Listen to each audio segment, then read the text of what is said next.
Hello class, Dr. Yeager here. Just wanted to take a minute and go over our Geography in My Backyard project for Geography 1301, Physical Geography. As you know, the Geography in My Backyard project is sort of the culmination of the semester. It gives you an opportunity to go out into the world and find examples of the processes that we've talked about and learned about all semester. It also gives you an opportunity to go out into a park or some sort of natural area, some place where the things we've learned about are taking place, and make a neat little video and show what you've learned over the course of the semester. This semester, we're going to have everyone make a video, and whether we are in class normally and doing presentations like we normally would, or whether we are meeting virtually, either way, we're going to just do it with videos, and everyone will upload their video to YouTube, and we'll all watch each other's videos that way, whether we're doing it in class or not in class. So basically, this project is a way for you to find some process that you can identify in the world. That could be something like weathering, mass wasting, erosion. That could be some sort of stream process or some sort of wind process. It's okay, we haven't learned about these things yet. These are the processes that we're going to learn over the second half of the semester. You could also take one of the processes that we learned about in the first half of the semester, something related to weather and climate, and if you can find a place to identify those in a natural local setting, that would work too. I will tell you that it is a little harder to find things that you can videotape or record and identify related to climate than it is to find some of the processes that we'll talk about in the second half of the semester. So anyway, how this project works is you're going to find some process that you're interested in. You're going to find a place where you can find examples of that process. You're going to go there. You're going to videotape yourself and talk about it. You're going to come back. You're going to make yourself a little video talking about the processes that you've learned about and explaining through your videos or pictures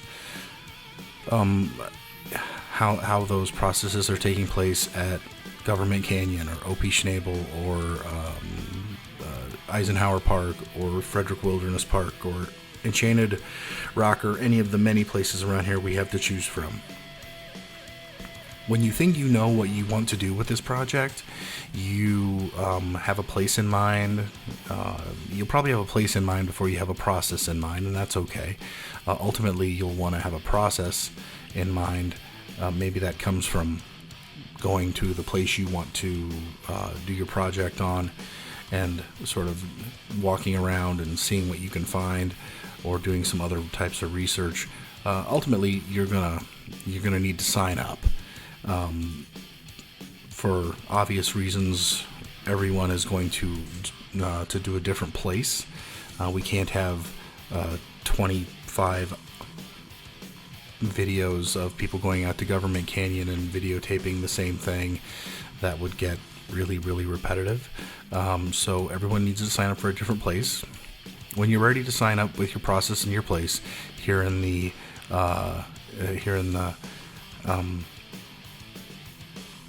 assignment summary, you can click on this, the link to the wiki here. This is a student sign up wiki, and if you click on it, it'll take you there, and you'll be able to edit this. This is editable.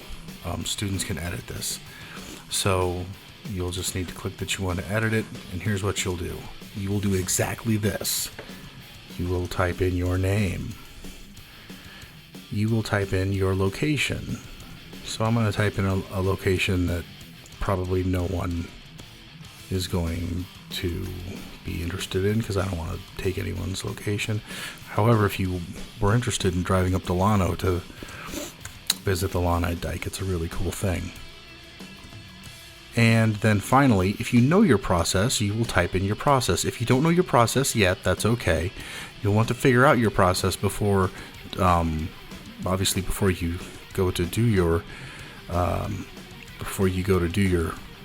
your project. But if you don't know it for now, that's okay. So I'm just gonna type in what my process would be if I were doing this. Igneous features and volcanic activity. So that my process would be related to volcanic activity up near Llano. That's visible at the surface. Okay, so let's say you watch this video and you know already what you want to do. You got a place you love to hike, and you already have in mind what you want to do. You simply come in here, you edit this, and you're going to type in your name. You are student X. Having a real hard time typing. And your location is whatever, right? X, Y, Z, and blah, blah, blah. You're just going to do that. You leave me alone. You do not bother me. I was here first. You leave me alone, and then you click save. Okay? There you go. That's it. That's done. You do not bother anyone else's stuff in here, because last semester there was a issue with people erasing other people's basically trying to cut in line. People would come in and saw that someone else had already signed up for something that they wanted to do, a place they wanted to do, and so they erased it and put their own name. And of course I can see everyone who edits this page, so you know, these places are first come first serve. And so if you know a place that you want to go, I would sign up as early as you could.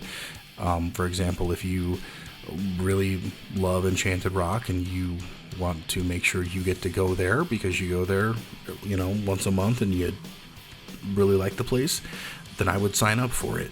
Don't wait until the last minute, because I can guarantee you someone else is going to sign up for it. If you need a little bit of help, I can try to help you as much as I can, but honestly, most of you have lived in this area a lot longer than I have, and so most of you know more parks than I do.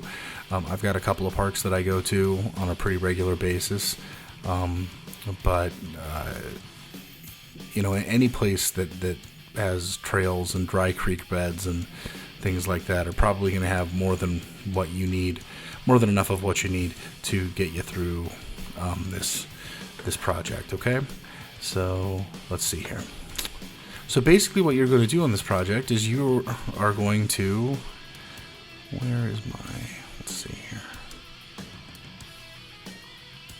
You'll probably remember this if you took a look at the nature map number 1 assignment.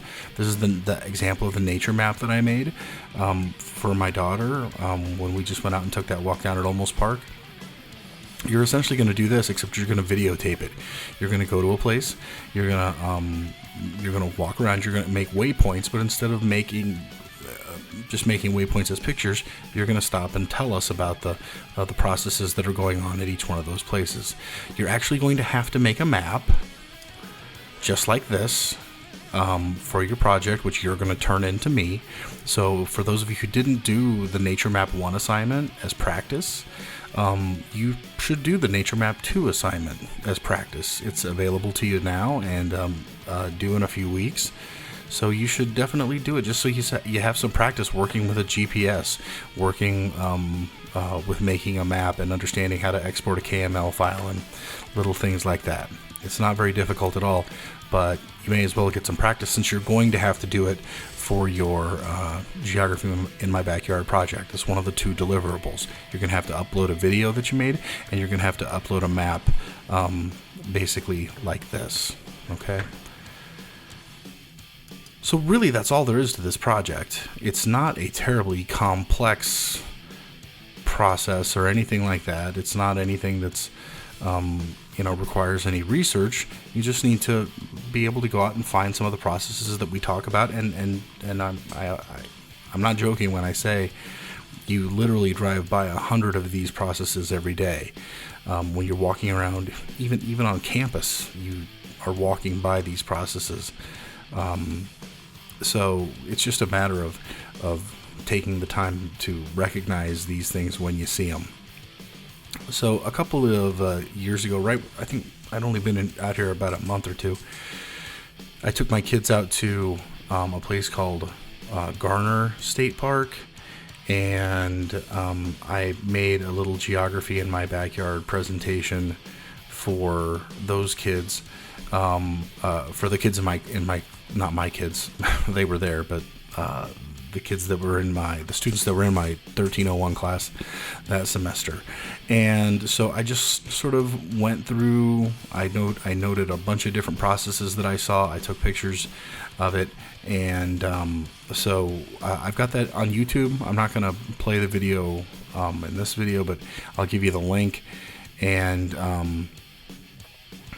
so you'll be able to see that if you are interested in sort of seeing an example.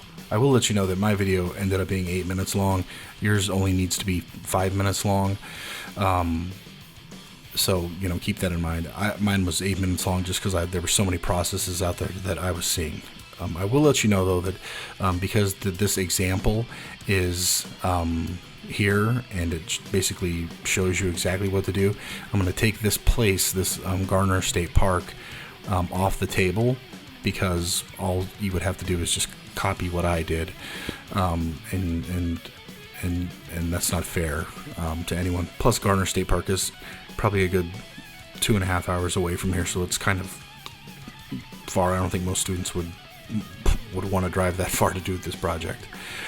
So anyway, obviously, if you have any questions about this project, please let me know. Like I said, sign up as soon as you can. Try to get started early as opposed to late.